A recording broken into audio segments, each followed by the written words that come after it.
Napakatanga namin. Ako at ang matalik kong kaibigan noong bata pa ako, si Lily, ay nakabili ng isang Ouija board sa isang Halloween store. Kami yung tipo ng mga teenager na babae na laging nakaitim, mabigat ang eyeliner at feeling cool dahil nakikinig kami sa mga underground metal bands.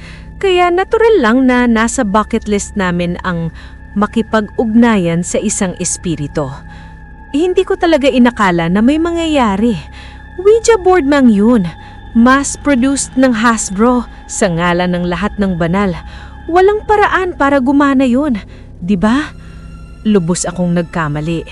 Si Lily ang nag-ayos ng lahat. Mas maluwag ang mga magulang niya kaysa sa akin. Hindi na nga fancy na mama at papa sa makapal kong itim na eyeliner at sa masungit kong ugali.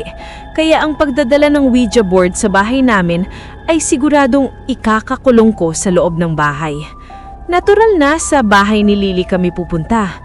Pagkapasok ko pa lang sa pintuan, agad niya akong hinila papunta sa kwarto niya. Halatang sabik na sabik siya, parang umaapaw ang excitement niya. Mas naniniwala siya sa paranormal kaysa sa akin. 1 linggo na akong naghihintay nito, sabi niya. May kislap sa mga mata. Sobrang excited ako. Grabe, sagot ko habang pinagmamasdan ng paligid. 3 oras pa bago magtakip silim, pero ang kwarto ni Lily ay madilim na parang gabi.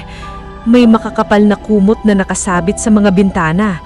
Kahit may blackout curtains na siya. Isang bilog ng mga kandila ang nasa sahig. Sila lang ang tanging ilaw. Sa gitna ng kwarto, parang isang banal na relikya, nakapwesto ang Ouija board. May kung anong mali sa itsura ng lahat ng iyon. Kinabahan ako. Halika, umupo ka, sabi ni Lily habang pumwesto sa kanan ng board. Umupo ako sa tapat niya. Ilagay mo ang kamay mo sa planshet, utos niya. Ang masaya niyang ekspresyon ay napalitan ng seryosong determinasyon. Sa totoo lang, nagsisimula na siyang manakod, pero hindi ko sinabi. Sinunod ko na lang siya at inilapat ang kamay ko katabi ng kanya. Hello, mga espiritu, meron bang kasama namin dito sa kwarto? Walang sagot. Tanging katahimikan.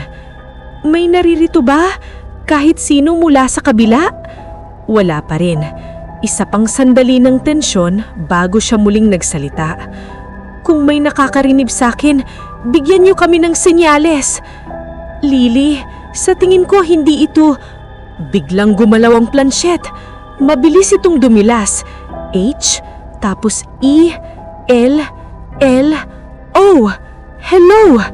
Nanlamig ang dugo ko. Lily, hindi ito nakakatawa. Tigilan mo yan. Ako, hindi ko ginagalaw.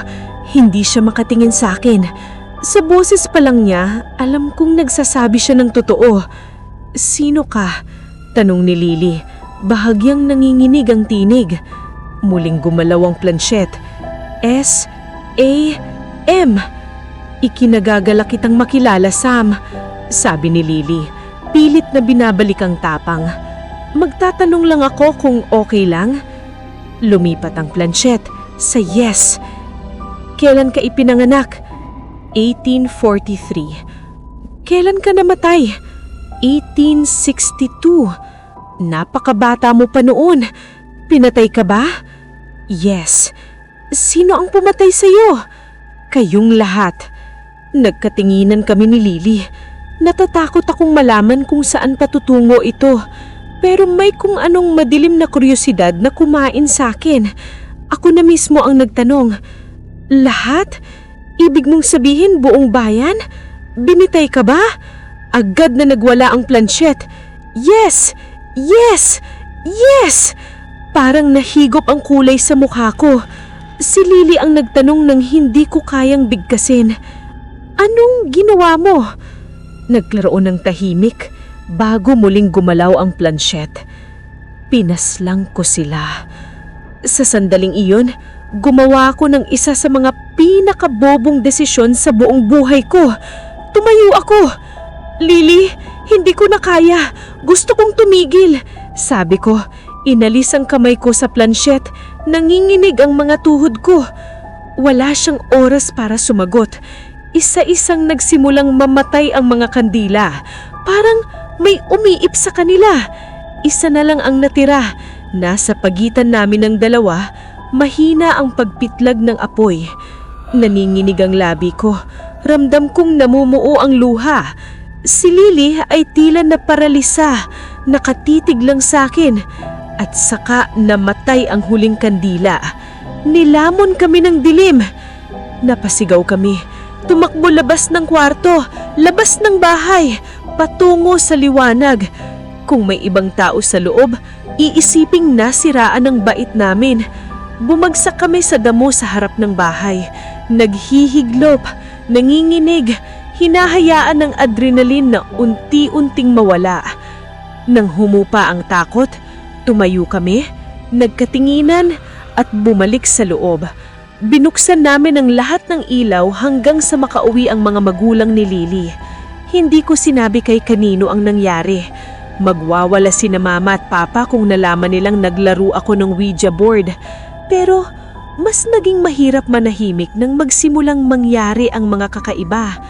Isang gabi, nagising ako na may mga pasa sa braso ko. Pagkatapos, bigla na lang nawawala ang mga gamit ko para bumalik din makalipas ng ilang oras. Eksakto sa pinaglagyan ko. May mga salitang biglang lumilitaw sa salamin ng banyo. Hello, nakikita kita. Wala kayong takas. Pagkalipas ng halos isang linggo, halatang sinisira na ako ng lahat ng ito. Halos hindi na ako makatulog. Bumagsak ang grades ko.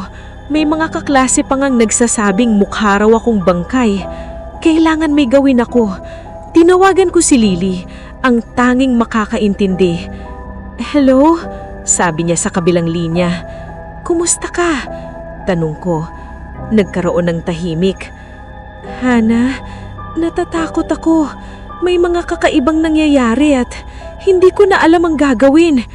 Pagod at takot ang halo sa boses niya. Nalulungkot ako sa kanya pero may maliit na bahagi na gumaan sa akin. Hindi ako nag-iisa. Hahanapan natin ang paraan nito. Sabihin mo sa mga magulang mo kung pwede akong magstay bukas. Maaayos din ito. Narinig kong humihikbik. Sana nga tama ka. Kinabukasan, nasa harap na ako ng bahay ni Lily. Pinipindot ang doorbell. Ilang segundo lang, lumitaw siya sa likod ng screen door.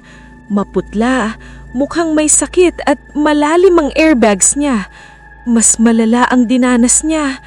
Wala ang mga magulang ko mamaya, sabi niya habang pinapapasok ako. Sumunod ako sa kanya papunta sa kwarto. Laking kaibahan, bukas ang mga kortina, bukas ang lahat ng ilaw at wala na ang Ouija board. Hindi mo magugustuhan ito, sabi ko, pinipilit ang mga kamay ko. Pero kailangan nating gamitin ulit ang board. Nanlalaki ang ibang mata niya. Ayoko rin, pero kailangan nating magpaalam kay Sam. Baka yun lang ang paraan. Sandaling nag-isip si Lily. Okay, sige. Gagawin ko ang lahat para umalis siya. Maya-maya, nahanda na ang Ouija board.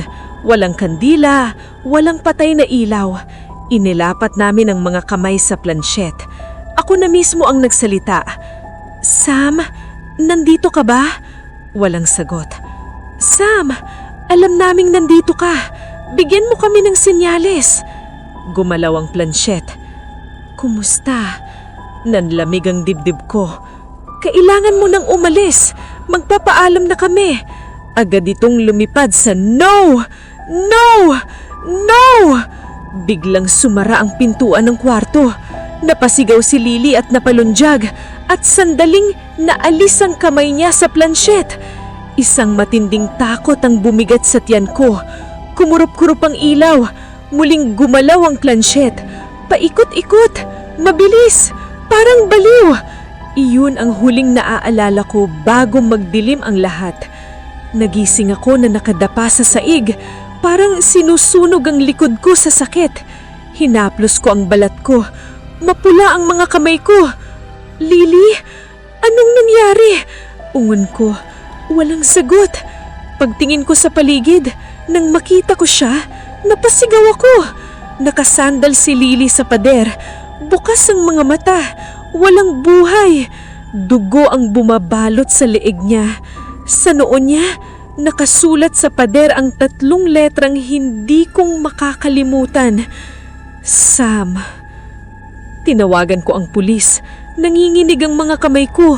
Sunusubukang dampiin ang pulso niya. Malamig na siya. 911, ano ang emergency mo? Please, ang kaibigan ko, nasaktan. Napatingin ako sa Ouija board. Nabarahan na biyalamunan ko. Ang planshet, balot ng dugo, ay nakatigil sa isang salita. Goodbye.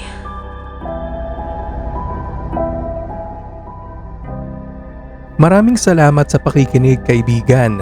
Kung nagustuhan mo ang storya natin ngayong gabi, pwede mo bang bigyan ng like ang video na ito? At kung talagang kinalabutan ka, siguraduhin mag-subscribe para sa mas marami pang kwento galing sa ligaw na kaluluwa.